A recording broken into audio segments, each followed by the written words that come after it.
American culture, America సంస్కృతి ఎలా ఉంటుందంటే అంత బహిరంగం, ఓపెన్. భార్యాభర్త ఇద్దరు కూర్చుని ఏదో వాళ్ళకి ఏదో బిరుదం ఏదో వచ్చిందనుకోండి, పత్రికలు వాళ్ళకి ఇంటర్వ్యూ ఇస్తారు. ఆవిడ ఏం చేస్తుంది, హీఈజ్ మై 4th హస్బెండ్ అంటుంది, అంతే అయిపోతుంది అక్కడ పద్ధతి అంతే. వీడు 4th, వాడి నెంబర్. వాడేమంటాడు, షీఈజ్ మై 3rd వైఫ్ అంటాడు. ఈ లెక్కలు అంతే లెక్క. వాళ్ళు ఏమనుకోరు, పత్రికల వాళ్ళు కూడా అంకెలు రాసుకుంటారు.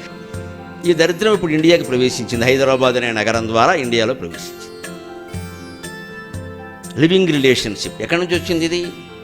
ఇదే బహిరంగ సంస్కృతి. వాళ్ళకంతా ఓపెన్, సిగ్గుపడరు. కమ్యూనిస్ట్ కల్చర్ గుప్పిటి మూసినట్టుంటుంది, ఏ విషయం బయటికి రానిరు వాళ్ళు. అమెరికన్ కల్చర్ పూర్తి బహిరంగ సంస్కృతి, కమ్యూనిస్ట్ సంస్కృతి పూర్తి అంతరంగ సంస్కృతి, గుప్త సంస్కృతి. కానీ మన పవిత్ర భారతీయ సంస్కృతి సగం మూసి సగం తెరిచి పవిత్ర ఆచమన సంస్కృతి అండి. 2.5 వేళ్ళు మూసాం, 2.5 వేళ్ళు తెరిచాం. అందుకే ఇది ఎన్ని వేల ఏళ్ళైనా నిలబడింది. అవి నిలబడడం లేదు.